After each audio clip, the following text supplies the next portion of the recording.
Monsieur le Président du gouvernement de la Nouvelle-Calédonie, Monsieur le député, j'allais dire messieurs les députés, mais ça ne serait tardé, Monsieur le vice-président du Conseil d'État, Mesdames et Messieurs les présidents des autorités de la concurrence de métropole et de Polynésie française, Mesdames et Messieurs, c'est avec un très grand plaisir et également une vive conscience de l'importance de cette journée qu'au nom des membres de l'autorité de la Nouvelle-Calédonie, de son service d'instruction et de toute son équipe, je vous accueille dans l'auditorium de la Chambre de commerce et d'industrie que nous remercions pour l'ouverture de ce premier colloque organisé par cette toute jeune autorité de la concurrence. Ce colloque représente pour nous un moment particulier car il correspond au jour près au premier anniversaire de cette jeune autorité et les parents juridiques ainsi que la grande famille calédonienne ont observé avec fierté et satisfaction pour certains, curiosité, inquiétude, voire irritation pour d'autres, les premiers pas d'un enfant dont le moins que l'on puisse dire, c'est que les conditions d'enfantement ont plus tenu à un processus compliqué de fécondation in vitro qu'à celui d'une génération spontanée. On y reviendra dans les thèmes de ce colloque. La CNC, puisqu'il faut désormais, dans ce monde moderne qui craint le temps, nous acronymiser sous peine de longueurs inutiles, a en effet été créée par une loi du pays du 24 avril 2014, soit près de 4 années de gestation.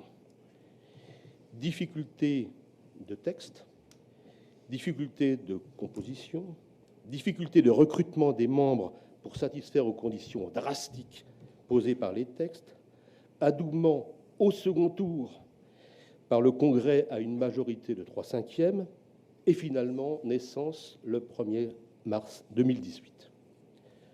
Le gouvernement de la Nouvelle-Calédonie a porté ce projet avec opiniâtreté et détermination pendant ces 4 années, et la CNC lui en est fortement reconnaissante.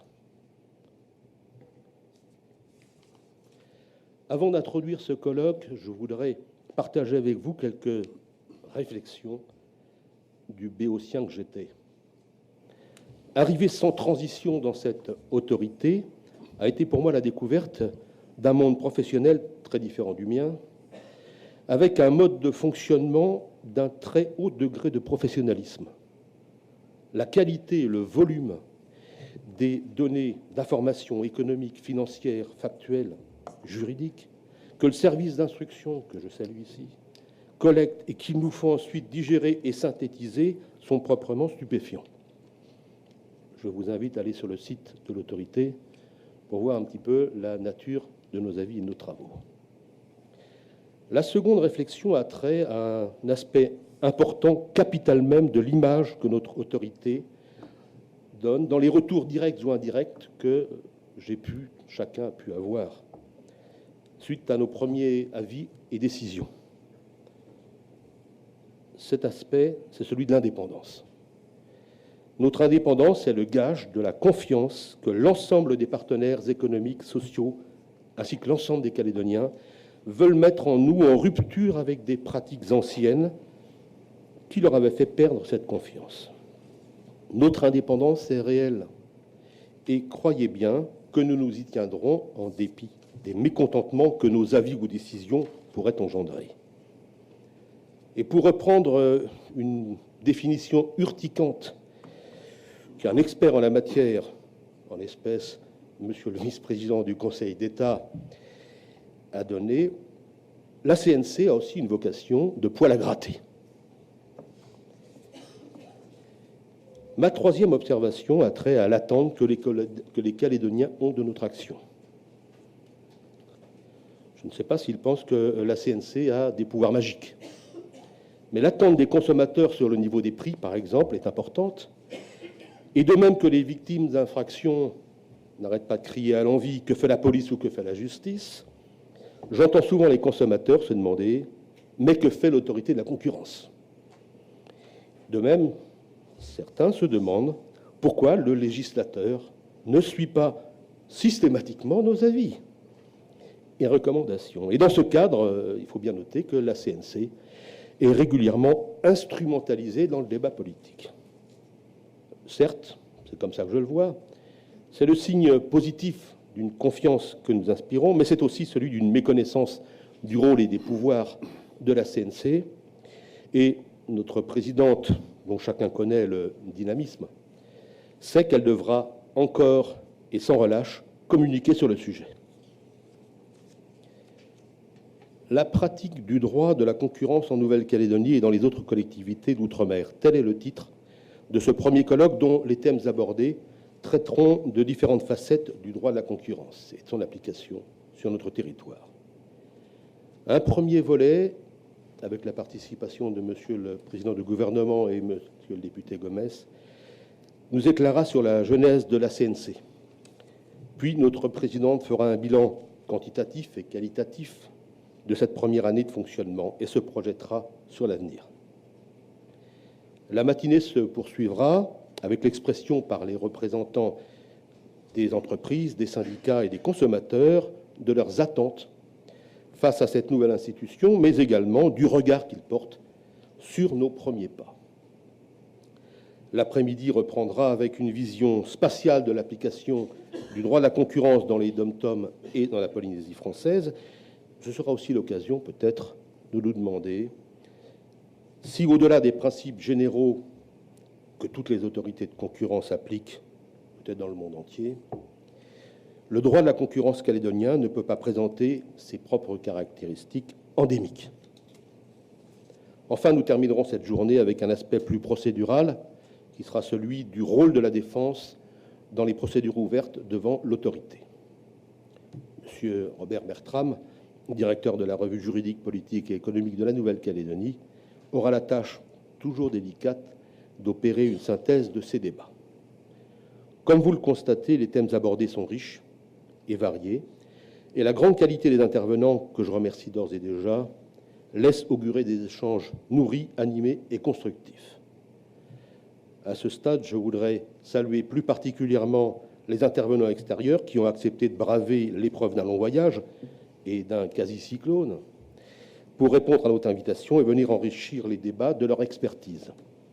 Je voudrais citer M. Bruno Lasserre, vice-président du Conseil d'État, ancien président de l'autorité métropolitaine de la concurrence, Mme Isabelle de Silva, présidente actuelle de l'autorité métropolitaine, et enfin M. Jacques Méraud, président de l'autorité polynésienne de la concurrence. Mais sans faire durer davantage ce propos, car il nous faut rester dans ce cadre temporel imparti, je vous souhaite donc une journée de travaux fructueux, et je termine en précisant que Madame la Présidente, dont l'inventivité n'est rien à l'égard de son dynamisme habituel, m'a délégué une fonction de maître du temps.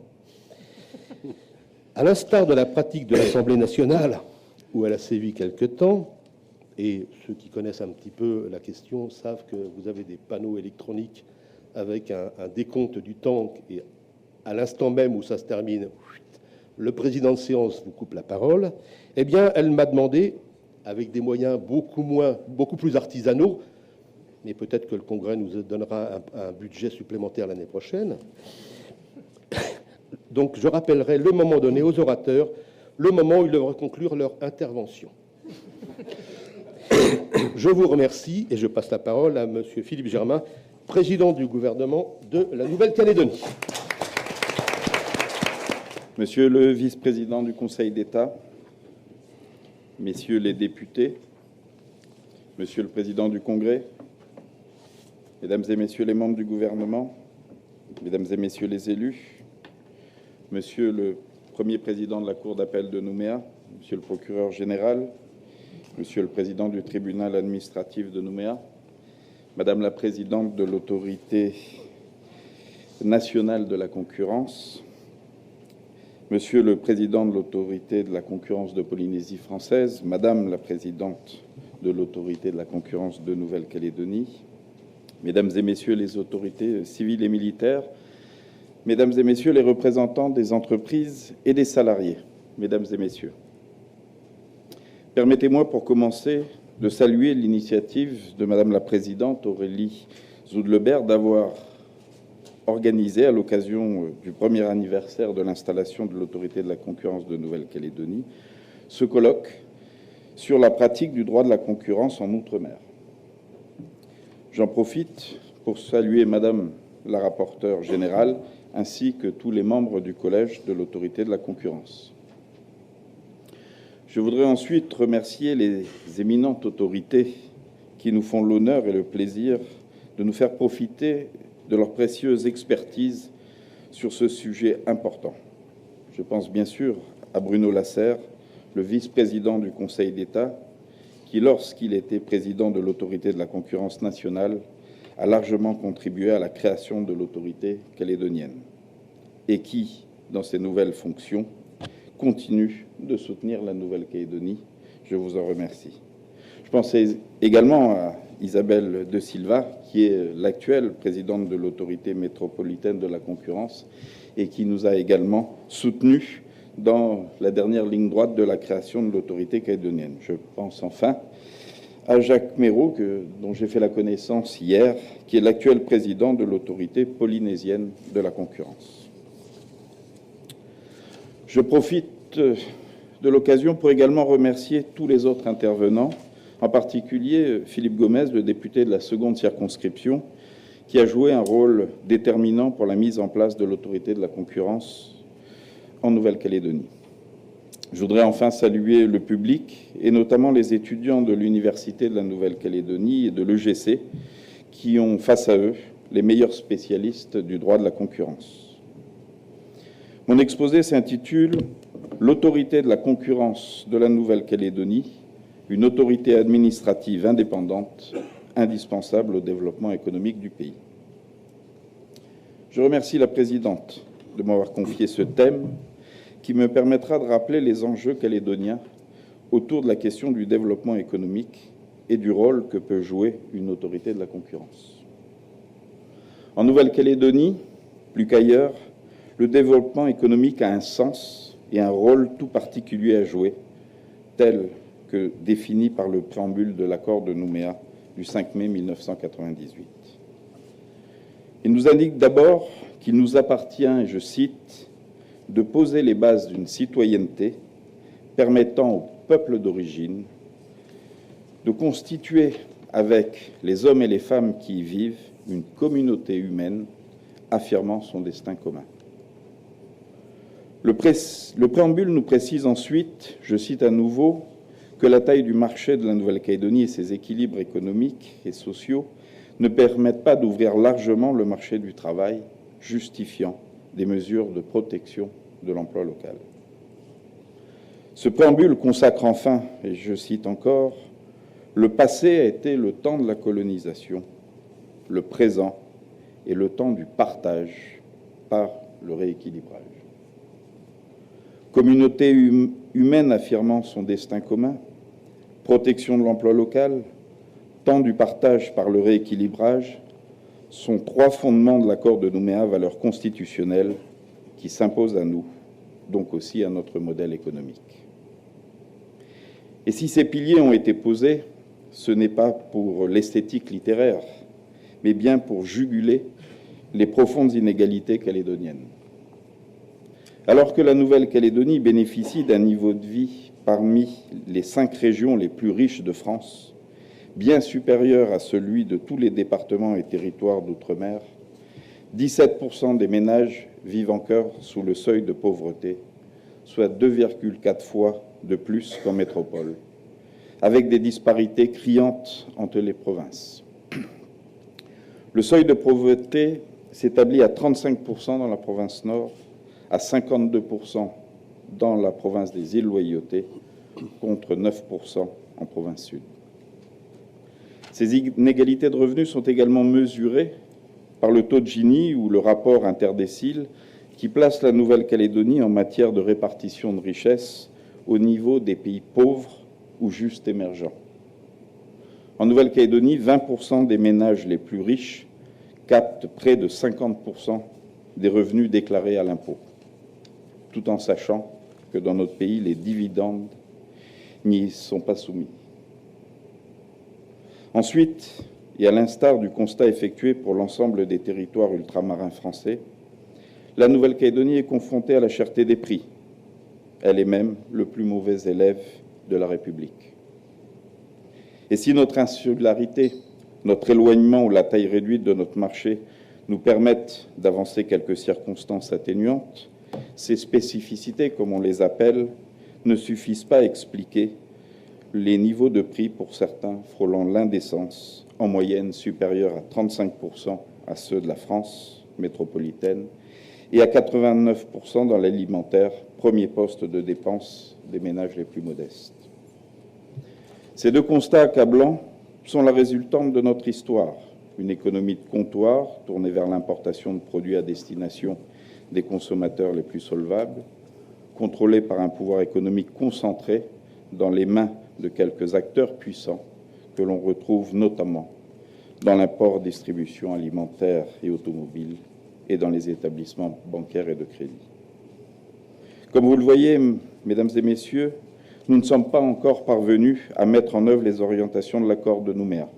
Le partage et le rééquilibrage ne sont pas au rendez-vous et constituent des freins à la construction de notre communauté de destin, et j'y vois même le terreau de la délinquance qui se développe malheureusement dans notre pays.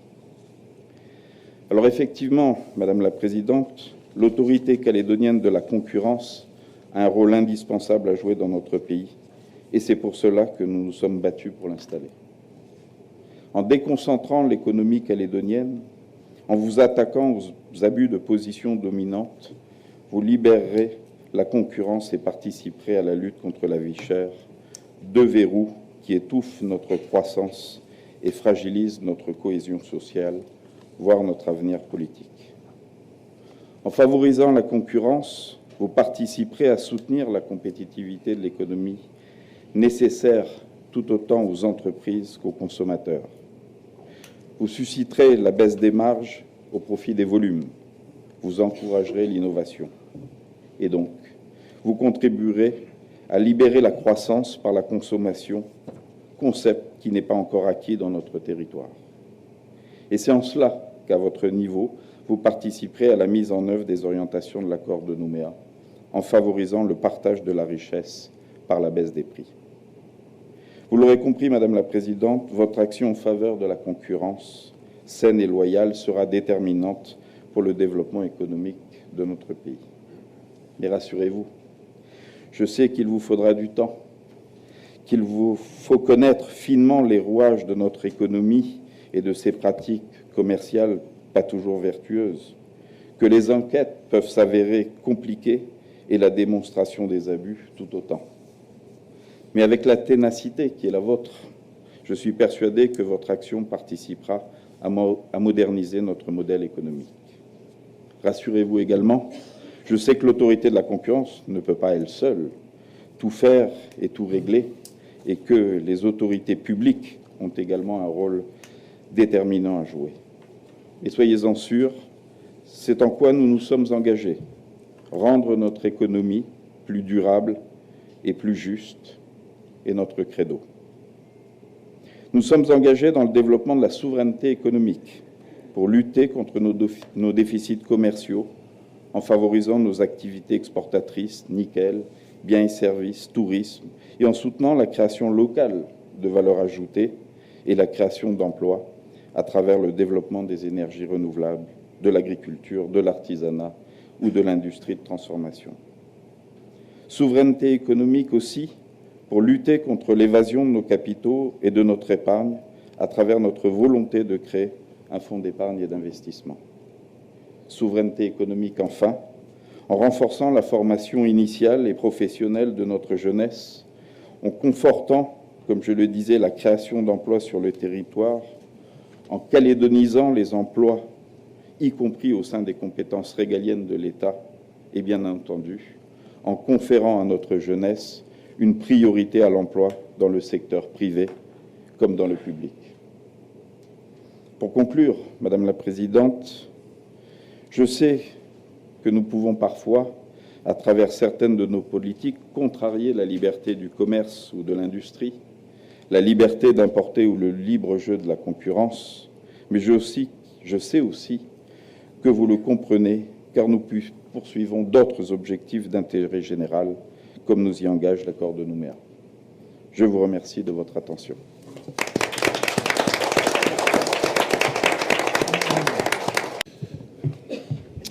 Bonjour à tous et à toutes. Je vous prie de m'excuser de mon retard. Je me suis fait remarquer en arrivant.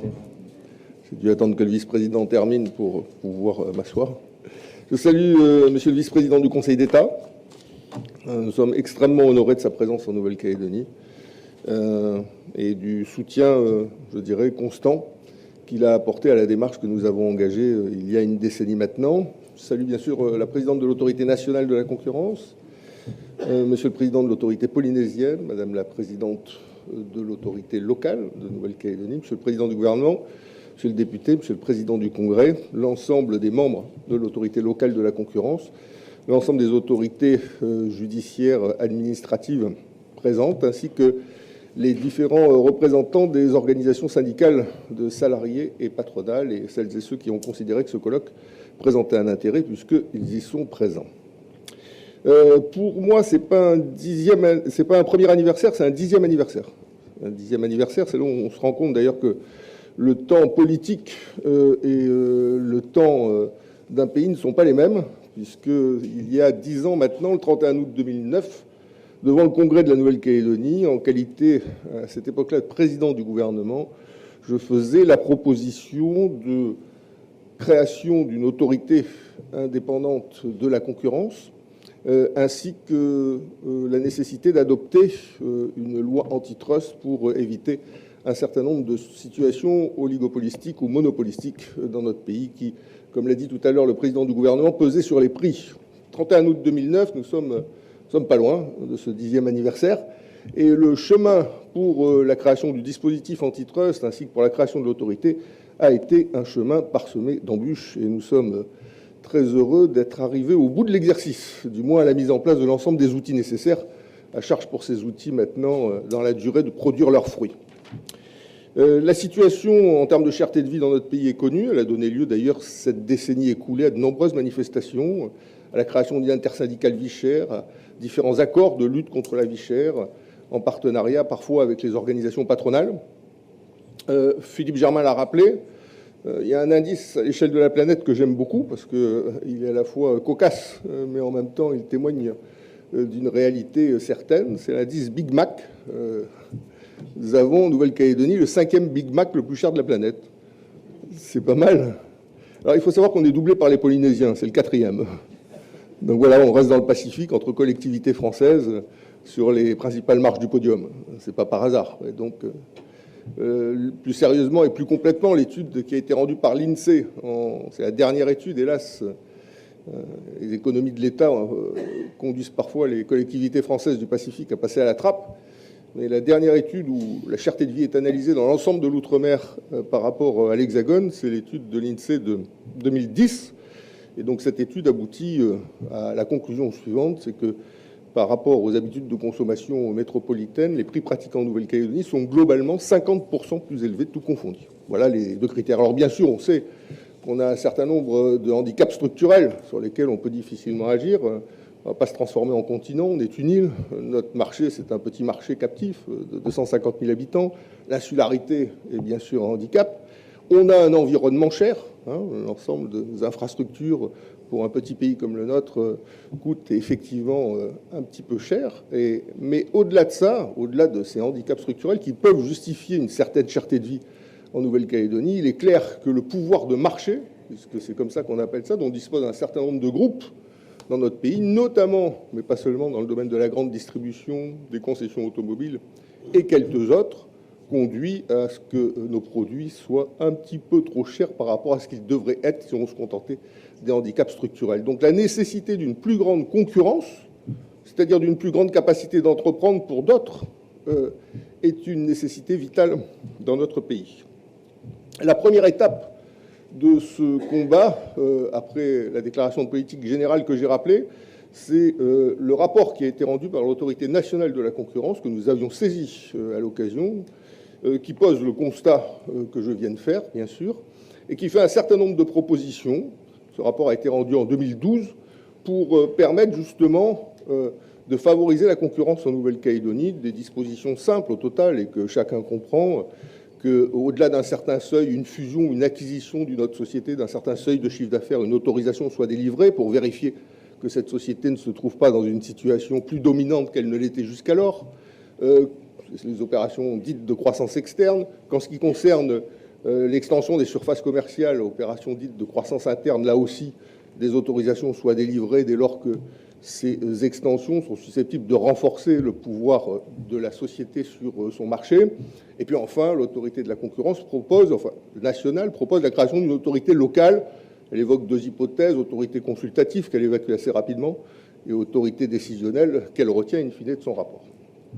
Donc ça, c'est vraiment la première étape, je dirais, politique, au sens noble du terme, sur la nécessité de favoriser des mécanismes de concurrence dans notre pays. Est-ce que c'était dans l'air du temps? Alors, pas du tout, pour ceux qui s'en rappellent.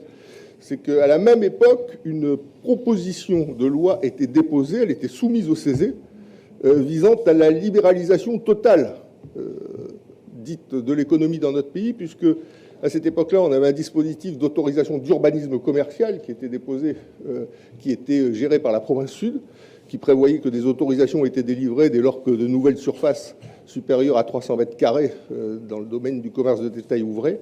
Et la proposition de texte qui avait été déposée dans le CESE à l'époque visait à supprimer purement et simplement le processus d'autorisation. Donc on voit que politiquement, le sujet était encore un sujet de débat considérable dans notre pays.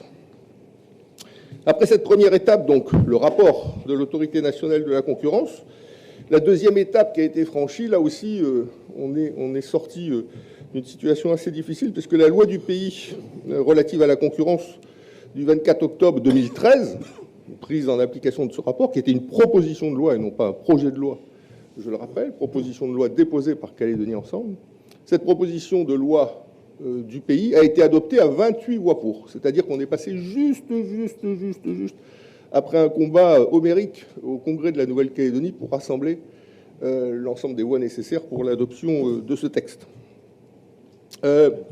Cette loi, elle sera probablement débattue et exposée tout au long de la journée, donc je ne reviendrai pas sur les mécanismes qui feront l'objet d'échanges entre nous. Cette loi a été soumise à une deuxième lecture, comme le prévoit la loi organique, puisqu'un groupe peut demander, dès lors qu'un certain nombre de voix sont rassemblées, une seconde lecture de cette loi. Et un amendement a failli, là aussi, mettre un terme au processus engagé et faire passer cette loi de vie à trépas. C'est un amendement qui prévoyait que cette loi ne produisait ses effets que dès lors que l'autorité de la concurrence était installée avant le 31 décembre 2013.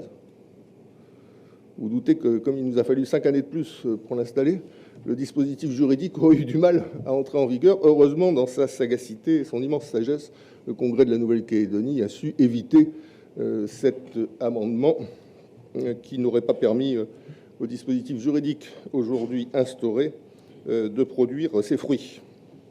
Enfin, ultime étape, dans le cadre du combat, qui est un combat politique, philosophique même, qui a été mené dans cette affaire, la saisine du Conseil constitutionnel.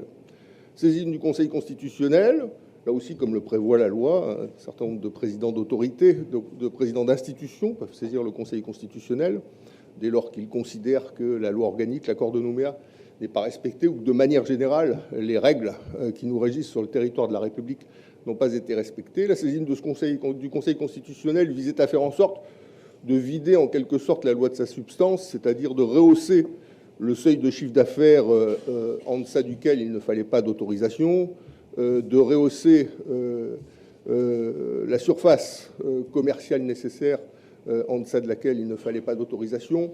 En clair, d'adopter une loi antitrust, mais qui avait surtout pas vocation à s'appliquer aux situations calédoniennes. Le Conseil constitutionnel, dans son immense sagesse, dans le prolongement de l'avis qui avait été rendu par le Conseil d'État sur le sujet, puisque bien sûr, comme toute proposition de loi, elle avait été soumise à l'avis préalable du Conseil d'État, a considéré, et c'est important, c'est fondamental, ça justifie le dispositif que nous avons adopté, a considéré que les atteintes portées à la liberté du commerce et de l'industrie par le dispositif antitrust étaient des atteintes proportionnées. proportionnée. Et c'est d'autant plus remarquable que notre loi en la matière prévoit que le dispositif antitrust s'applique dès lors qu'une société détient plus de 25% des parts de marché, ce qui est un seuil beaucoup plus bas que la loi Lurel, qui prévoyait, elle, 50% des parts de marché. Enfin, après ces différentes péripéties, il y a eu la création de l'autorité à proprement parler. Là aussi, un combat a dû être mené, puisque, toujours dans la même idée, c'est qu'on adopte une loi antitrust qui ne s'applique surtout pas, l'autorité de la concurrence devait avoir un rôle purement consultatif.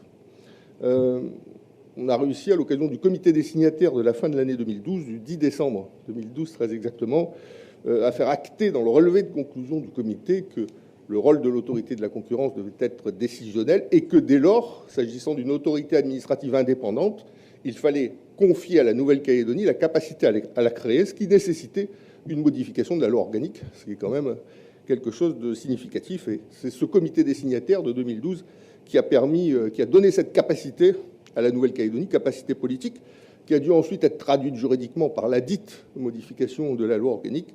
C'est la loi organique du 15 novembre 2013 qui nous donne la capacité à créer des autorités administratives indépendantes, pas que dans le domaine de la concurrence, mais dans l'ensemble des domaines qui relèvent de la compétence de la Nouvelle-Calédonie. C'eût été trop beau si on était arrivé au terme du processus, puisque à partir de ce moment-là, on s'est retrouvé dans une situation, un rapporteur zélé, qui est par ailleurs un collègue, qui est le rapporteur d'Auzière, que mon ancien collègue Gaël Liano connaît bien, qui a toujours suivi les dossiers calédoniens, qui s'est fait une spécialité, vous savez, de la transparence et d'autres actions du même acabit, a mis un dispositif d'incompatibilité pour être membre de l'autorité tellement sévère qu'on ne pouvait plus installer l'autorité. Au moins, on était d'une efficacité absolue. Après avoir réussi à la créer, on ne pouvait plus l'installer parce qu'il y avait notamment un dispositif d'incompatibilité avec des fonctions publiques qui interdisait de composer cette autorité avec des membres issus, le cas échéant, de la fonction publique d'État, de l'université ou d'autres. Et donc, il a fallu corriger ce bug législatif, ce qui a mis un certain temps parce qu'une modification de la loi organique, ce n'est pas tous les jours que c'est examiné à l'Assemblée nationale. Et cette modification a été effectuée par la loi du 25 avril 2016. Là aussi, c'est une proposition de loi qui a été déposée et qui a été adoptée à l'unanimité de l'Assemblée nationale et du Sénat. Et j'ai eu la chance et l'opportunité d'en être le rapporteur. Enfin, l'ensemble du dispositif a été complété par l'ordonnance du gouvernement du 7 mai 2014 qui prévoyait, dans le domaine de la compétence de l'État, les pouvoirs d'enquête et de sanctions qui sont requis pour que l'autorité soit la plus effective et la plus efficace possible dans l'application des dispositifs de la loi antitrust. Donc voilà le chemin qui a été accompli jusqu'à l'installation officielle qui a, elle, subi aussi quelques petites péripéties ultimes, puisque un candidat qui avait été pressenti et soumis au Congrès n'a pas obtenu la majorité des 3/5 requis pour pouvoir présider l'autorité. Il a fallu s'y reprendre à 2 fois. Et puis enfin, voilà, le chemin est accompli.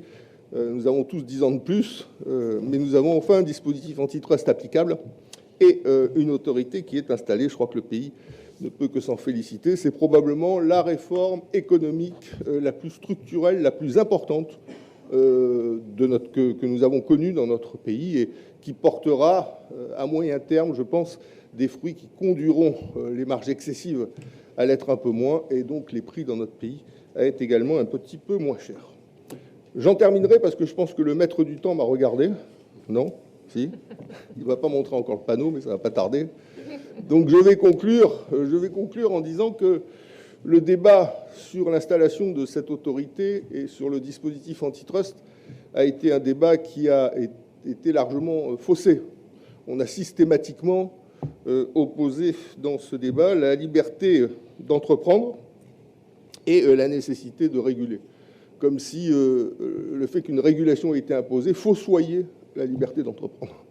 La régulation qui est imposée au travers de la loi antitrust est au contraire la condition sine qua non de la liberté d'entreprendre dans une petite économie comme la nôtre. Sinon, quelques groupes suffisamment implantés, disposant de l'assise suffisante, ont la capacité à verrouiller, à cadenasser totalement une économie et à empêcher le développement de tout autre groupe qui souhaiterait, dans un secteur d'activité, prendre sa place et, en termes de concurrence, agir pour faire en sorte de capter un certain nombre de parts de marché. Donc la liberté d'entreprendre dans une petite île comme la nôtre est conditionnée par un dispositif antitrust, est conditionnée par la création d'une autorité administrative indépendante. Indépendante de quoi? Indépendante des lobbies politiques, indépendante des lobbies économiques, indépendante des lobbies financiers, car on sait que dans une petite île comme la nôtre, tous ces lobbies-là ont des relations assez incestueuses. C'est les petits espaces comme le nôtre, insulaires, et c'est pas que chez nous que ça se passe comme ça. Donc, conclusion, c'est une garantie de vertu, ou du moins de capacité, le cas échéant, à l'atteindre.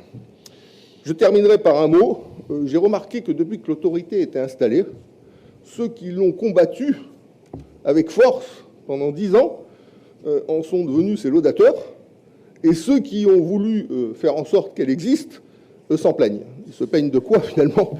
Ils se plaignent qu'une autorité administrative indépendante, elle est indépendante. Donc, finalement, tout ça est une bonne chose. Merci beaucoup.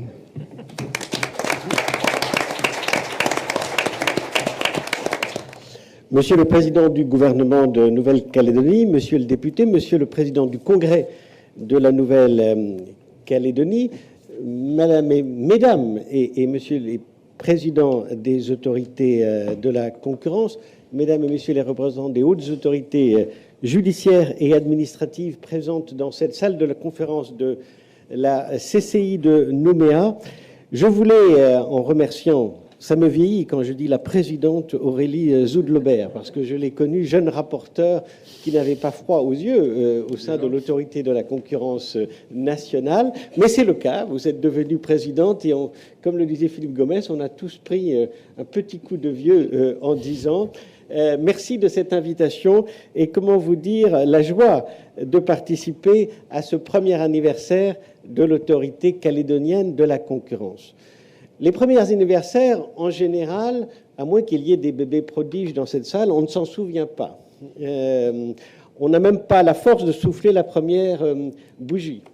C'est les parents qui le font à la place du héros de la fête. Et surtout, à 1 an, on commence à faire ses premiers pas, mais on ne parle pas encore.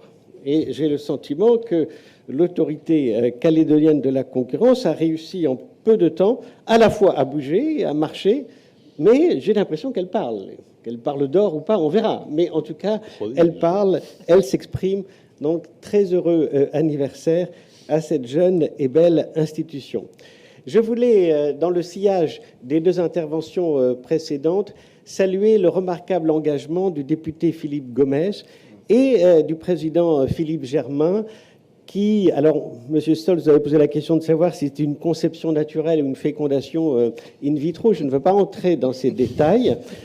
Surtout, voilà, le Conseil d'État a été consulté sur ces questions de bioéthique. Elles sont très compliquées, très délicates, et le sujet de la concurrence est suffisamment compliqué pour que je ne rajoute pas de sujets nouveaux.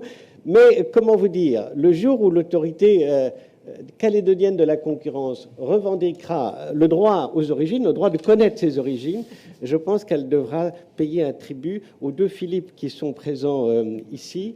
Et je voulais, je dirais, avec nostalgie, avec émotion, me souvenir aussi d'une séance en novembre 2013, ma première venue ici à Nouméa. Nous avions dans cette salle de la CCI réuni aussi tout ce qui comptait dans l'économie calédonienne pour parler de la création de cette nouvelle autorité. Je me souviens, monsieur le député, des conversations que nous avions eues à l'époque sur la proposition de loi de pays que vous aviez déposée et les débats très approfondis que nous avions eus sur la physionomie de cette future autorité.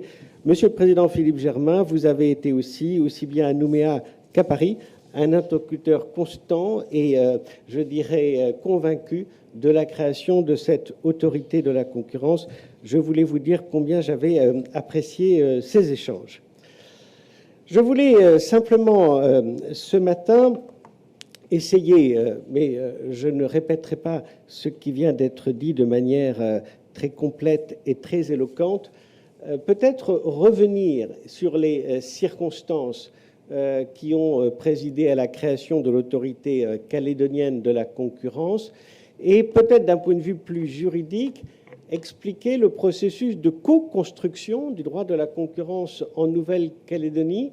Co-construction parce que ce droit a fait appel à des acteurs différents, bien sûr le gouvernement de Nouvelle-Calédonie, son Congrès, et notamment les députés qui sont à l'origine de la première proposition de loi de pays, celle du 24 octobre 2013. Mais n'oublions pas aussi, et le député Philippe Gomez vient de le faire, le rôle qu'a joué le Conseil d'État, mais aussi le rôle du Conseil constitutionnel dans cette co-construction.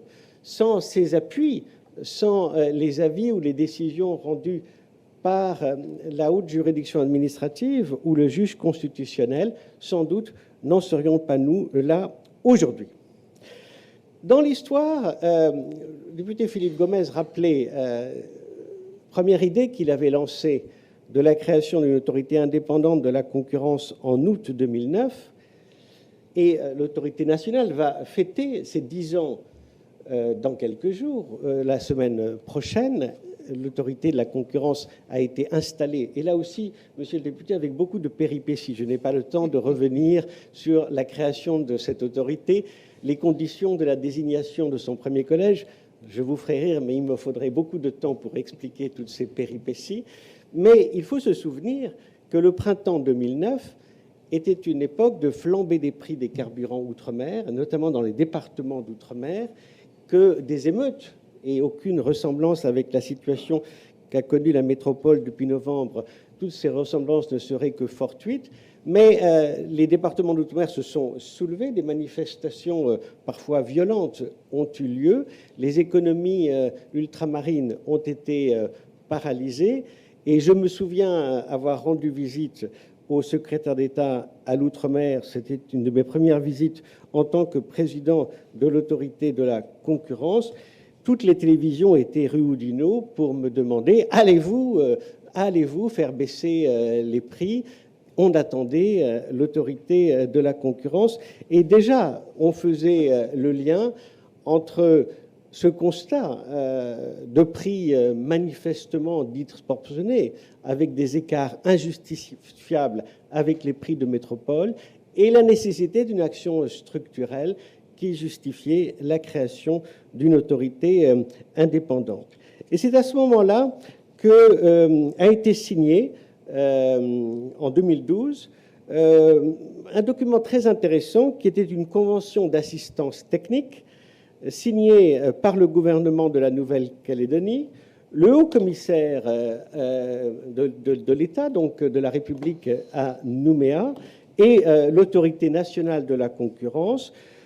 Et dans cette convention d'assistance technique, il était prévu que l'autorité nationale analyserait l'état de la concurrence en Nouvelle-Calédonie et ferait des propositions pour améliorer le fonctionnement de l'économie et s'attaquer aux mécanismes, je dirais, de formation des prix qui justifiaient ces handicaps dont souffrait l'économie calédonienne. Et c'est le 21 septembre 2012 que l'autorité de la concurrence, j'ai retrouvé le communiqué de presse qui annonçait ces deux rapports, s'est penchée de manière extrêmement approfondie. Elle a scruté de manière, je dirais, très attentive et très complète le fonctionnement de l'économie calédonienne.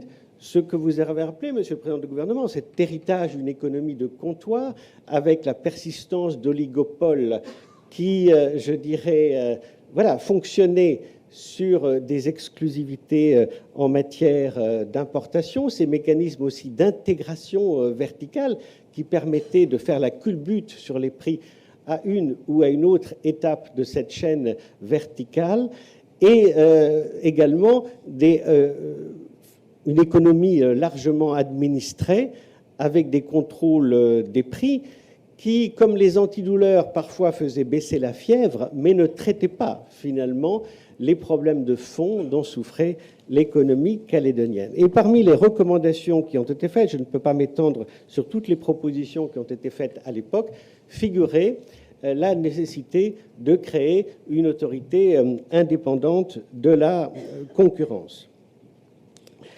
C'est donc en octobre 2012 que ces deux rapports ont été publiés.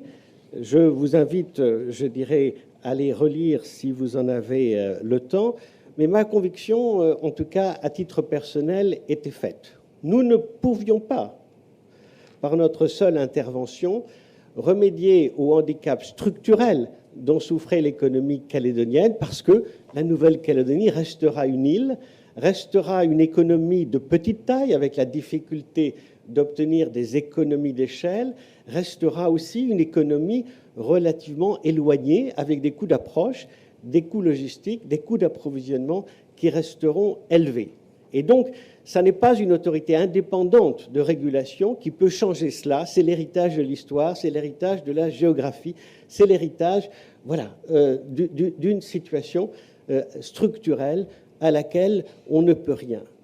Mais il ne fallait pas ajouter à ces handicaps structurels, finalement, le prix de comportement des acteurs économiques qui auraient rajouté à ces handicaps structurels des handicaps comportementaux qui auraient ajouté, encore une fois, à ces difficultés structurelles. Et c'est peut-être cela le message le plus fort qu'avait fait passer à l'époque l'autorité de la concurrence. Dans ces conditions, des évolutions étaient nécessaires pour construire un droit de la concurrence et en confier les clés à une autorité indépendante. Et je voulais très brièvement, d'un point de vue plus juridique, retracer l'historique de cette construction. Le premier problème était le point de savoir si l'on pouvait créer en Nouvelle-Calédonie une autorité indépendante du gouvernement pour exercer cette régulation économique. La question n'était pas évidente et en 2009, le président du gouvernement avait saisi le tribunal administratif de Nouméa d'une demande d'avis portant justement sur la question de savoir si il était possible en Nouvelle-Calédonie de créer des autorités indépendantes de régulation, indépendantes du gouvernement. Et la demande d'avis citait 3 domaines dans lesquels on pouvait penser à ces autorités indépendantes. Le premier, c'était les télécommunications. Le deuxième, c'était la concurrence. Et le troisième, c'était le dialogue social. Et le tribunal administratif, logiquement, a transmis cette demande d'avis au Conseil d'État, qui, en 2009, a rendu un avis extrêmement détaillé, extrêmement pédagogique, expliquant qu'en opportunité, cette création pouvait tout à fait se justifier, mais que, compte tenu des termes de la loi organique de 1999, elle-même issue des accords de Nouméa, et même si la loi organique confiait la compétence, notamment en matière de concurrence, à la Nouvelle-Calédonie, ces compétences ne pouvaient à l'époque être exercées que par le gouvernement, qui ne pouvait déléguer ses attributions à une autorité indépendante. Seule une autorité consultative ayant un pouvoir d'avis pouvait être compatible avec la loi organique de 1999, mais pas une autorité qui aurait été, je dirais, compétente en matière réglementaire ou aurait disposé de pouvoirs de décision et notamment de sanctions. Et donc, la recommandation du Conseil d'État était de dire c'est possible, mais à la condition de modifier la loi organique. Et c'est ce qui a été fait, monsieur le député, vous vous en souvenez. Donc, d'une certaine manière, l'indépendance et les conditions dans lesquelles cette indépendance pouvait être reconnue est née de ce diagnostic et de cette recommandation faite par le Conseil d'État en 2009.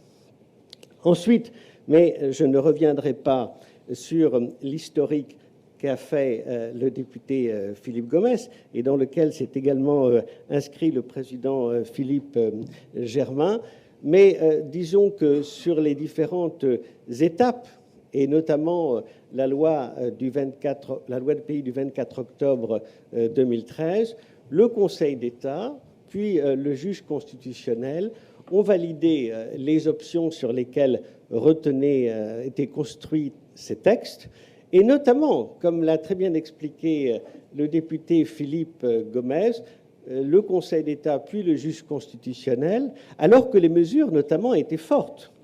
L'injonction structurelle, cette possibilité pour une autorité de la concurrence d'imposer la cession d'actifs en cas de prix élevé ou en cas de concentration d'un pouvoir économique. Cette injonction structurelle a été jugée attentatoire à la liberté d'entreprendre par le juge constitutionnel en métropole, et donc cette disposition qui figurait dans la LME a été jugée inconstitutionnelle par le Conseil constitutionnel en métropole, mais elle a été jugée possible dans les territoires d'outre-mer, et notamment en Nouvelle-Calédonie, alors que les conditions de sa mobilisation sont beaucoup plus souples que celle qui a été jugée inconstitutionnelle en métropole. Je rappelle que le dispositif métropolitain qui avait été envisagé ne concernait que la grande distribution, alors qu'en Nouvelle-Calédonie, il concerne tous les secteurs économiques sans distinction. Et comme l'a rappelé le député Philippe Germain, cette injonction structurelle peut être mobilisée dès que les entreprises concernées détiennent 25% des parts de marché, alors que dans le dispositif métropolitain censuré par le Conseil constitutionnel, le seuil était nettement plus élevé puisqu'il se montait à 50%.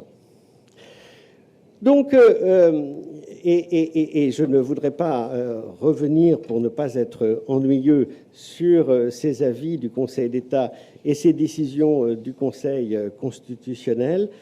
Il me semble que les deux juridictions ont compris que ces restrictions à la liberté d'entreprendre étaient à la fois nécessaires et proportionnées aux objectifs poursuivis, qui étaient, un, de lutter contre la hausse artificielle des prix, d'autre part, de préserver le pouvoir d'achat des consommateurs calédoniens.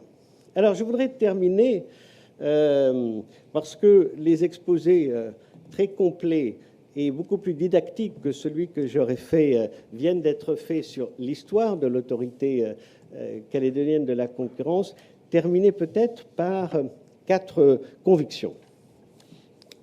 La première, c'est que l'indépendance et l'impartialité, qui sont les conditions de la réussite pour une autorité de la concurrence, en Nouvelle-Calédonie comme ailleurs, supposent qu'elle soit contrôlée par un juge lui-même indépendant et sourcilleux. Il ne peut pas y avoir de pouvoir donné à une autorité indépendante qui ne relève pas du politique et donc de la responsabilité devant les élus, sans contre-pouvoir qui doit être dans les mains du juge. Et donc, en tant que vice-président du Conseil d'État, si j'ai beaucoup d'affection pour Aurélie Zoudlebert et beaucoup de soutien à l'autorité calédonienne de la concurrence, comptez sur le souci du juge d'exercer un contrôle sourcilleux, un contrôle approfondi des décisions pour que ces décisions s'inscrivent dans l'état de droit. En ce qui concerne le contentieux de la nouvelle autorité, nous avons actuellement une situation transitoire qui n'est pas satisfaisante, faute d'une réforme de la même nature que celle qui a été mise en place pour l'autorité polynésienne de la concurrence. Mais mon intention est bien d'aller dans le même sens, c'est-à-dire pour les décisions prises en matière de pratiques anticoncurrentielles, de soumettre la nouvelle autorité au contrôle de la Cour d'appel de Paris, elle-même sous le contrôle de la Cour de cassation, ça c'est fait. Mais pour les autres décisions, et notamment les décisions qui seront prises en matière de contrôle des concentrations, mais toutes les autres décisions de type, par exemple, ligne directrice ou décision ou avis qui pourraient faire grief prises par cette autorité calédonienne, mon souhait est que ce contrôle soit exercé directement par la Cour administrative d'appel de Paris, sous le contrôle du juge de cassation, qui est le Conseil d'État. C'est le système qui a été mis en place pour l'autorité polynésienne. Elle supposera de consulter le Conseil supérieur des tribunaux administratifs, qui doit être consulté chaque fois que l'on déroge à l'ordre normal des compétences au sein de la juridiction administrative.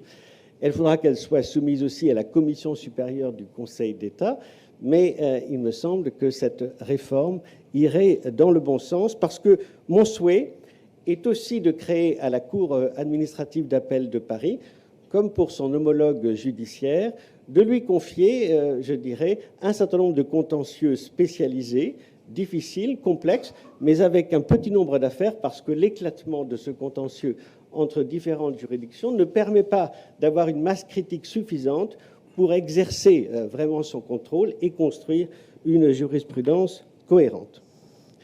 La deuxième chose, la deuxième conviction, c'est que je pense, et là je parle de l'économie calédonienne, que le droit de la concurrence ne suffira pas à lui seul, dans ses instruments classiques, ne suffira pas à remédier aux problèmes qui ont été identifiés. Il me semble que l'économie calédonienne mérite aussi que un certain nombre de choix soient faits en matière de politique économique et de régulation au sens large du terme, au-delà des instruments classiques du droit de la concurrence. Je pense, et je salue cette réforme, à la réforme qui a été mise en place en matière de protection du marché. L'une des conclusions auxquelles était arrivée l'autorité de la concurrence en 2012 était que ce système de restriction à l'importation était à la fois trop général, pas assez sélectif, mais surtout privilégiait trop les critères d'emploi et d'investissement, sans accorder suffisamment d'importance aux engagements de modération de prix que ceux qui bénéficient de ces protections de marché pourraient mobiliser. Et je le dis très franchement, il y avait en Nouvelle-Calédonie des situations dans lesquelles des productions locales étaient vendues à des prix quasiment identiques au prix des marchandises importées, parce qu'il n'y avait aucune incitation à ceux qui bénéficiaient de cette protection à baisser les prix pour restituer les gains d'efficacité qu'ils réalisaient au profit des consommateurs calédoniens. Et je voulais saluer la réforme qui a été mise en place par la loi de pays, qui intègre le prix, l'intérêt pour le consommateur dans la création de protection de marché. Troisième conviction, mais elle est la même que celle dont vient de vous faire part le député Philippe Gomès, cessons d'opposer liberté d'entreprendre et régulation de la concurrence. Certes, techniquement, parce qu'il faut des règles du jeu qui contraignent les acteurs, il ne peut pas y avoir de droit de la concurrence sans restriction à la liberté d'entreprendre. Mais exactement comme dans le sport, on ne peut jouer au football s'il n'y a pas un acteur, un arbitre, qui vérifie que les règles du jeu sont respectées par tous. Et donc, techniquement, oui, il faut que l'arbitre ait le moyen de siffler la fin de partie, d'exclure un joueur, de sanctionner, sous peine de transformer le jeu en jungle. Et donc, oui, techniquement, la régulation de la concurrence suppose d'une certaine manière de limiter la liberté des acteurs, mais au profit de ceux qui, justement, sont interdits d'entrer sur le marché par des comportements de ceux qui sont en place.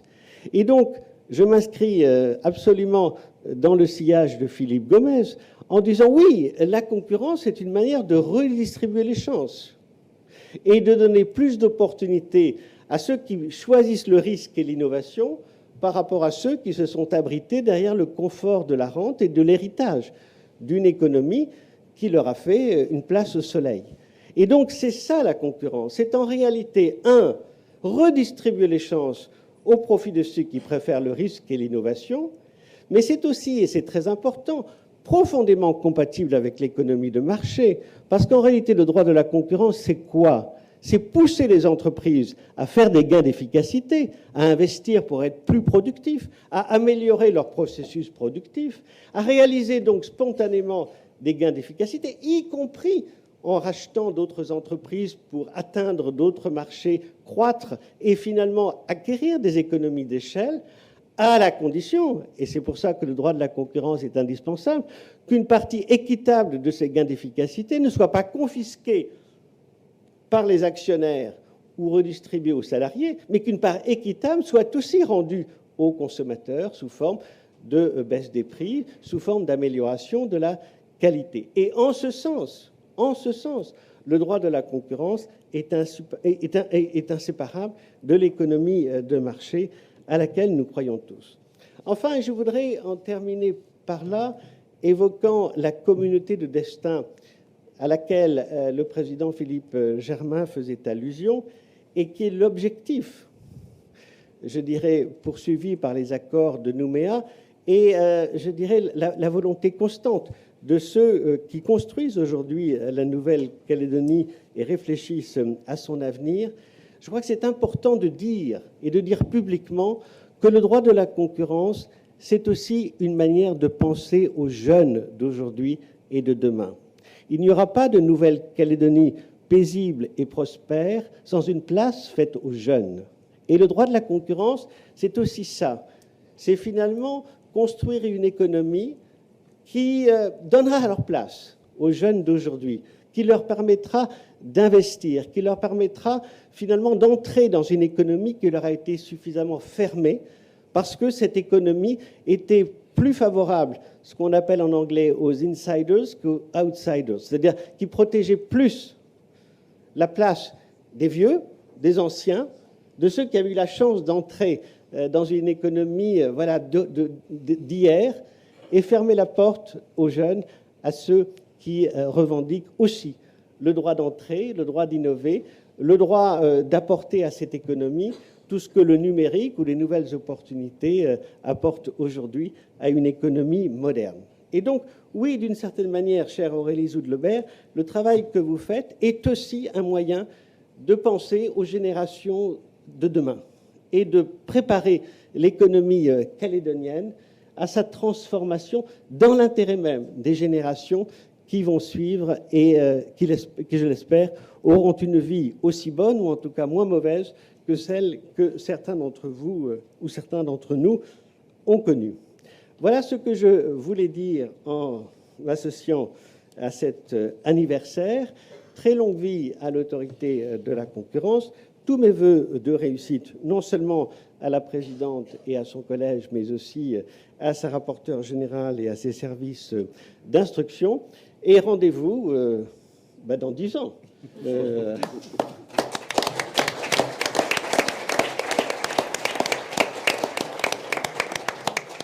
Merci beaucoup à tous les intervenants qui se sont déjà prononcés et qui nous ont finalement raconté la genèse, l'histoire et l'enfantement difficile de cette autorité de la concurrence, pour reprendre l'image de notre vice-président. Je remercie évidemment toutes les personnalités politiques, administratives, économiques et également les étudiants et tous les citoyens calédoniens qui participent aujourd'hui à cette journée. Et je serai la dernière à parler avant de donner la parole à la salle, parce que je pense que ce sont les débats qui seront aussi très instructifs pour notre jeune autorité de la concurrence. Alors, voilà, on l'a dit, l'autorité de la concurrence fête ses 1 an. Elle a été installée officiellement le 2 mars 2018. Et son travail est de réguler, de veiller en toute indépendance au fonctionnement concurrentiel des marchés en Nouvelle-Calédonie, à la place donc de la direction des affaires économiques qui, jusque-là, était chargée d'appliquer le droit de la concurrence qui, je le rappelle, est quand même introduit en Nouvelle-Calédonie depuis 2004. Alors l'objectif d'une autorité de la concurrence, ça a déjà été rappelé, c'est de lutter contre le pouvoir de marché de monopole ou d'oligopole, ou même de petites entreprises qui s'entendraient les unes les autres pour tricher et finalement s'organiser pour gagner davantage de profits au détriment, in fine, du consommateur par des prix plus élevés que ce qui devrait résulter du jeu normal de la concurrence. Donc, nous espérons effectivement, grâce à notre action, grâce à nos différentes missions, lutter ainsi contre la vie chère et participer, comme l'a indiqué tout à l'heure notamment le président du gouvernement, d'une certaine manière à un meilleur partage des richesses, en tout cas en redonnant du pouvoir d'achat à certains, en luttant contre ces pouvoirs de marché inefficients. Alors cette journée, ça va être l'occasion pour moi de vous présenter évidemment le bilan de cette première année, enfin plutôt de ces 10 mois d'activité de l'autorité de la concurrence.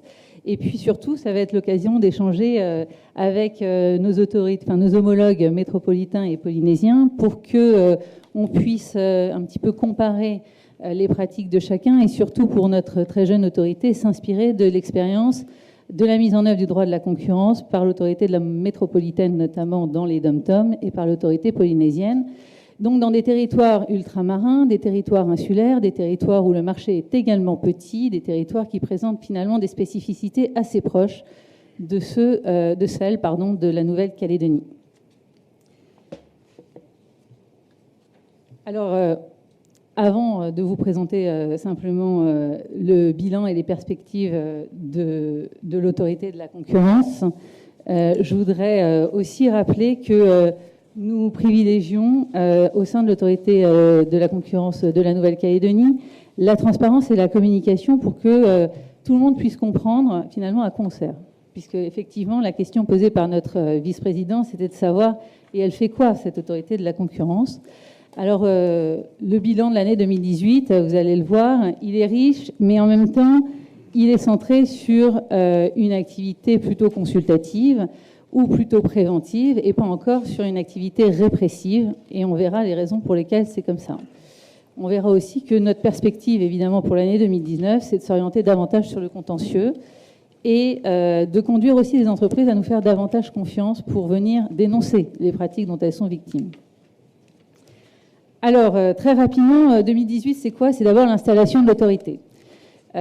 Pour ceux qui ne le savent pas encore, l'autorité de la concurrence calédonienne est fondée sur une structure qui est la même qu'en métropole ou qu'en Polynésie, c'est-à-dire avec un collège qui prend les décisions, les avis et les recommandations, de manière indépendante, on l'a déjà dit, du politique, des pouvoirs économiques ou de tout autre type de lobby, mais également de manière indépendante du service d'instruction qui, lui, est chargé de conduire les enquêtes et de instruire les plaintes qui sont déposées ou de proposer au collège de s'autosaisir sur des pratiques anticoncurrentielles que le service aurait pu détecter.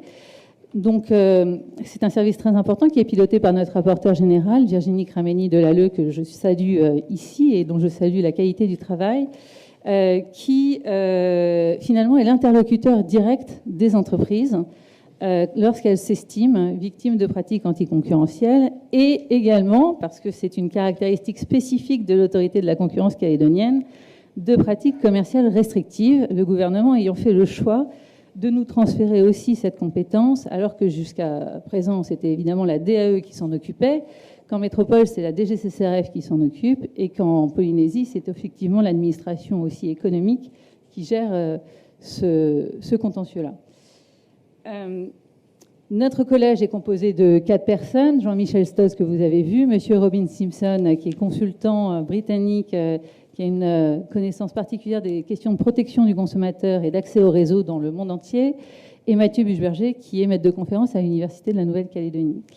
Je profite simplement de l'occasion pour remercier à la fois les membres de l'autorité pour leur implication depuis le départ dans la mise en œuvre des activités de l'autorité et de l'ensemble de l'équipe du service d'instruction et des services administratifs également, qui n'ont pas compté leurs heures pour se mettre immédiatement au travail et rendre, dans les délais obligatoires imposés par le gouvernement, un certain nombre d'avis en particulier, et également de rendre les décisions d'autorisation pour les concentrations ou le commerce de détail.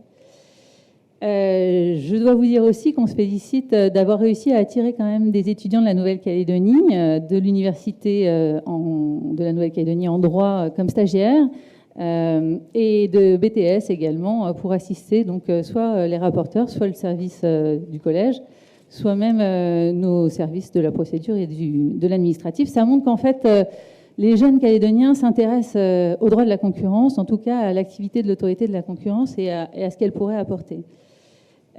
Donc on espère poursuivre dans cette voie et même conduire certains à se spécialiser pour éventuellement être recrutés à l'autorité de la concurrence. Alors, finalement, au bout d'un an, le constat qu'on peut faire, c'est que l'autorité a réussi à trouver sa place, je pense assez simplement, dans le paysage institutionnel et économique. On a pu développer des relations aussi bien avec les administrations, les représentants des entreprises, des chambres consulaires, les représentants des consommateurs, les représentants des salariés. Mais en revanche, on peut peut-être regretter le fait que les entreprises elles-mêmes, pour le moment en tout cas, ne se sont pas manifestées pour déposer des plaintes quand elles s'estiment victimes de pratiques anticoncurrentielles. On compte 3 plaintes seulement en 2018.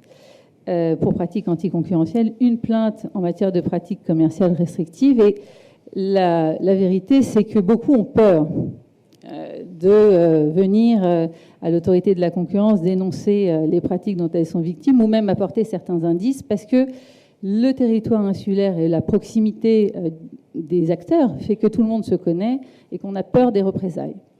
Alors, c'est tout à fait compréhensible et en même temps, c'est un petit peu handicapant pour l'autorité parce qu'elle pourrait très bien s'autosaisir, mais pour ça, il faut quand même qu'elle ait un minimum de preuves pour aller sur tel ou tel secteur. Et puis pour les entreprises elles-mêmes, parce que comme elles sont victimes, elles continuent à subir pendant ce temps-là les pratiques dont elles souffrent. Alors, quel est le bilan, j'allais dire, quantitatif de l'activité décisionnelle de l'autorité? Eh bien, nous avons rendu 30 décisions, avis et recommandations. Sur ces 30 décisions, avis et recommandations, la moitié concerne des autorisations en matière de concentration ou de création, extension ou changement d'enseigne dans le secteur du commerce de détail. Et 12 dans le domaine finalement de notre activité consultative, puisque nous avons rendu 10 avis sur saisine et 2 recommandations sur autosaisine. Alors, concernant, je vais faire un petit focus sur l'activité consultative et puis je reviendrai peut-être très rapidement sur l'activité préventive, parce que c'est l'activité consultative qui nous a amené à consacrer le plus de temps de notre activité et de celui du service d'instruction. On a été saisi 23 fois en 10 mois, 17 fois par le gouvernement lui-même, 2 fois par ses directions, 1 fois par le Congrès, 2 fois par des fédérations professionnelles et 1 fois par des associations de consommateurs. Donc ça, c'est assez positif puisqu'on voit bien que les administrations et les fédérations professionnelles ont compris qu'en tout cas, l'autorité de la concurrence était installée. Sur ces 23 saisines, il y en a 4 qui n'ont pas donné lieu à des avis parce que soit il y a eu des désistements, soit il y avait un problème d'incompétence. En l'occurrence, ce n'est pas l'administration du gouvernement de la Nouvelle-Calédonie qui peut nous saisir, mais son gouvernement lui-même. Et puis, nous avons procédé à un certain nombre de jonctions de différentes saisines, notamment dans le cadre des protections de marché, puisque c'était les mêmes sujets. Ce qui fait qu'à la fin, on a rendu 10 avis, dont 9 sur saisine obligatoire. Et 2 recommandations sur autosaisine, l'une qui concernait l'opportunité ou pas de moderniser la délibération relative aux protections de marché, et l'autre qui concernait l'opportunité ou pas de moderniser les dispositions du Code de commerce applicables finalement à l'autorité de la concurrence, parce que elle datait de 2004, 2013, 2014, mais finalement il y avait quand même eu des évolutions. Et on est très content d'ailleurs que le gouvernement ait très récemment adopté un projet de loi du pays de manière à actualiser un petit peu le droit actuel conformément à notre recommandation. Le bilan est le suivant.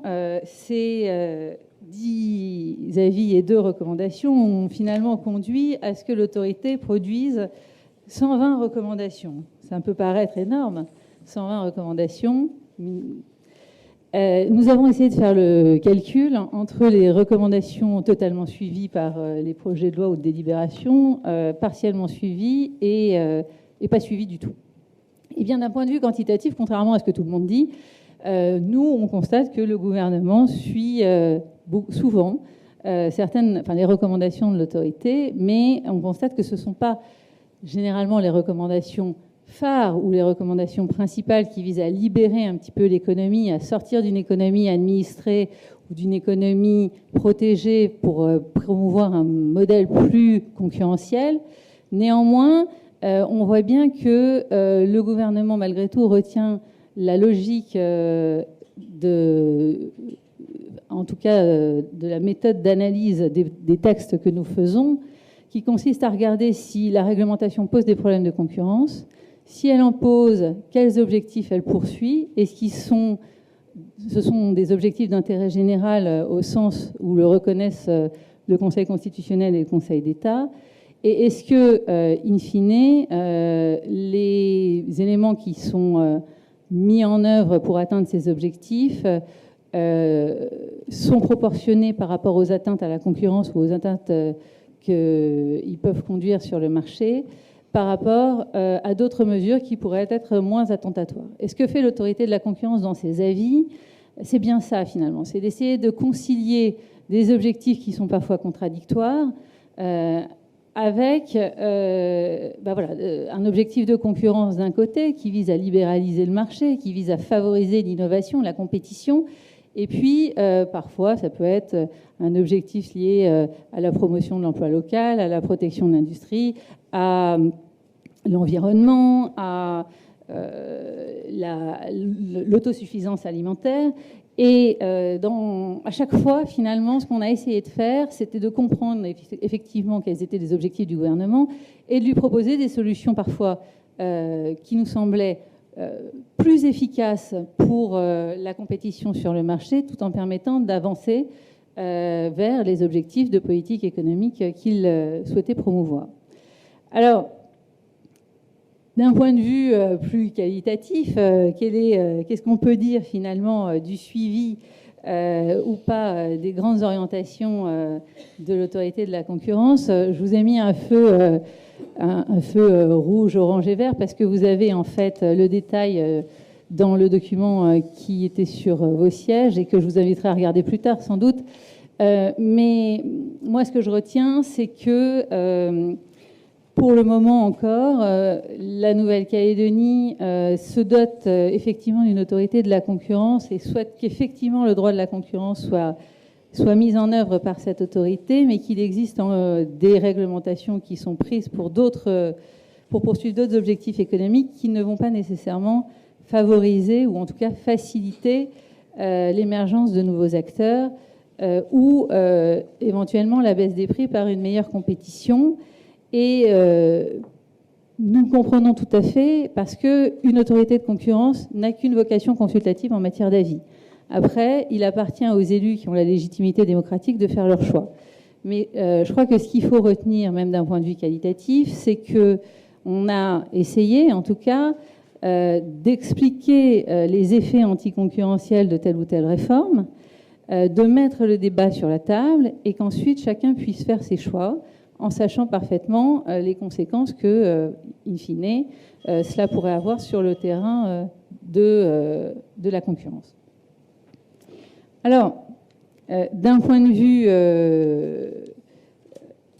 personnel, je comprends très bien qu'on regrette que l'autorité n'ait pas encore mis en œuvre des décisions répressives, qu'elle n'ait pas encore sanctionné telle position dominante ou tel abus, parce que ce n'est pas la position dominante d'ailleurs qui est en elle-même sanctionnable, mais plutôt l'abus, ou telle entente. Mais il y a une raison en fait. Enfin, il y en a même plusieurs. La première, c'est que nous sommes une nouvelle autorité, que nous ne connaissions pas le territoire ni l'économie calédonienne et que nous avons souhaité prendre le temps de connaître les acteurs et de découvrir les marchés avant de cibler tel ou tel secteur très particulier en matière contentieuse. Il faut vraiment distinguer, je pense, l'avis qui donne des recommandations générales du contentieux qui va finalement aboutir éventuellement à une sanction qui peut être très lourde. Je rappelle qu'en droit de la concurrence, les abus de position dominante, les ententes, les accords exclusifs d'importation, quand ils sont constatés, peuvent conduire à une sanction qui va jusqu'à 5% du chiffre d'affaires annuel réalisé sur le territoire de la Nouvelle-Calédonie. Donc, disons-le, on a pris le temps d'essayer de regarder comment ça fonctionnait. La deuxième chose, c'est que, je vous l'ai dit, on n'a pas eu beaucoup de saisines. Donc si on ne nous apporte pas un minimum d'éléments et qu'on ne connaît pas non plus le terrain, on peut avoir des difficultés à engager immédiatement des procédures. La troisième chose, c'est que quand on en a eu, ou quand c'est commencé à remonter, le service d'instruction a commencé ses investigations et nous a proposé récemment d'ailleurs 2 autosaisines contentieuses.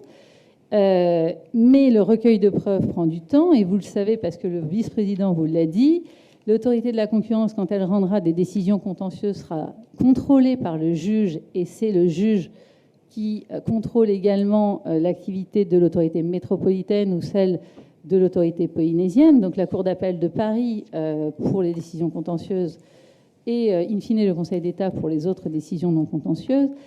Et il faut donc que le standard de preuve soit le même. Et les exigences sont importantes. Et nous souhaitons tout à fait fonder nos décisions de manière à ce que, justement, on ne se retrouve pas cassé par la Cour d'appel, parce que ce serait un peu absurde, in fine, de se retrouver dans une situation où l'autorité de la concurrence aurait été un peu trop vite pour sanctionner tel ou tel acteur, et qu'à la fin, ça se retourne finalement contre elle, et surtout contre les entreprises victimes et les consommateurs in fine. Donc, la perspective pour l'année qui vient et les années suivantes, ça va bien sûr de s'orienter davantage vers le contentieux, mais je voulais simplement que vous compreniez les raisons pour lesquelles, en cette première année, ces premiers pas d'un enfant nouveau-né, on n'était pas encore prêt à courir le 100 mètres.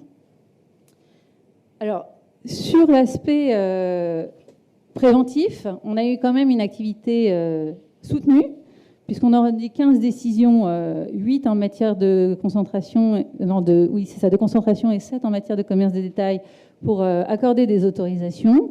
Cette année, on a accordé des autorisations inconditionnelles, c'est-à-dire que, s'agissant des concentrations, on s'est souvent retrouvé avec dans des entreprises, plutôt des PME, qui avaient à peine à L2 plus de 600 millions de francs de chiffre d'affaires, et donc finalement une part de marché sur le marché considéré très faible, moins de 5 ou 10% de part de marché, soit avec des très grands groupes qui, là pour le coup, explosaient les scores en termes de chiffre d'affaires, mais pour créer ou pour racheter des sociétés qui n'étaient pas sur le même marché qu'elles précédemment.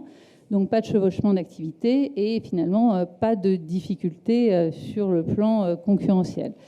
De ce point de vue-là, d'ailleurs, moi je salue l'arrêté qui avait été pris en janvier 2018 par le gouvernement de la Nouvelle-Calédonie pour simplifier les procédures de notification des opérations de concentration et des opérations de commerce de détail, puisque ça facilite la vie des entreprises et nous, ça nous conduit à pouvoir rendre des décisions en moins de 25 jours ouvrés, ce qui quand même est assez rapide. On a systématiquement respecté ce délai-là, puisqu'à chaque fois, nous avons eu des projets de notification simplifiés. En matière de commerce de détail, c'est la même chose. Alors, je pense que peut-être ce qui est le plus important à retenir cette année dans ce secteur-là, c'est le changement d'enseigne de Casino Johnston en Johnston Supermarché, suite à la mise en œuvre des engagements du groupe GBH, qui était censé, parce que le gouvernement lui avait imposé, céder une partie de ses activités. Et dans ce cadre-là de changement d'enseigne, ce qu'on peut constater, c'est que finalement, on a un nouvel acteur sur le marché, puisque Johnston n'est affilié à aucune enseigne nationale, ni à aucune enseigne qui était déjà sur le territoire. Cette opération n'a posé aucun problème, mais je pense que c'est l'opération la plus notable cette année. On ne peut pas dire, par contre, qu'on ait eu un cas de concentration très problématique en 2018. Alors, on va venir maintenant... Enfin, je ne sais pas pourquoi ça ne marche pas. Alors, attendez. Hop. À quand même quelques exemples des avis que nous avons pu rendre et qui ont eu un effet direct sur les consommateurs. Moi, je voudrais prendre 2 exemples. Il y en a plusieurs, mais j'ai pris 2 exemples phares. Le premier, c'est l'histoire du prix du changement de plaque d'immatriculation en Nouvelle-Calédonie. Nous avons été saisis par le gouvernement dans le cadre d'un projet de délibération sur la réglementation des prix de point de savoir s'il fallait réglementer ou pas. Nous avions considéré que sur ce marché-là, c'était assez concurrentiel, donc c'était peut-être pas forcément nécessaire de réglementer, mais en tout cas, nous avions constaté que l'évaluation initiale qui avait été faite du changement de plaque à 5 ou 7 000 francs était très surévaluée par rapport au test de marché qu'avait fait le service d'instruction, puisque là, on avait constaté plutôt qu'un prix de changement de plaque, c'était autour de 2 000 francs plus 500 francs de pause. Et alors, on est très content, puisque le gouvernement en a tiré des conséquences, a choisi néanmoins de mettre en place un prix réglementé avec un prix plafond à 2 500 francs, mais c'est quand même toujours mieux que 5 à 7 000 francs. Pour un automobiliste, finalement, ça fait quand même une économie de 2 500 à 4 500 francs, et sur un plan plus macroéconomique, avec 200 000 paires de plaques à changer, ça fait une économie générale d'environ 500 à 900 millions de francs CFP cette année 2018.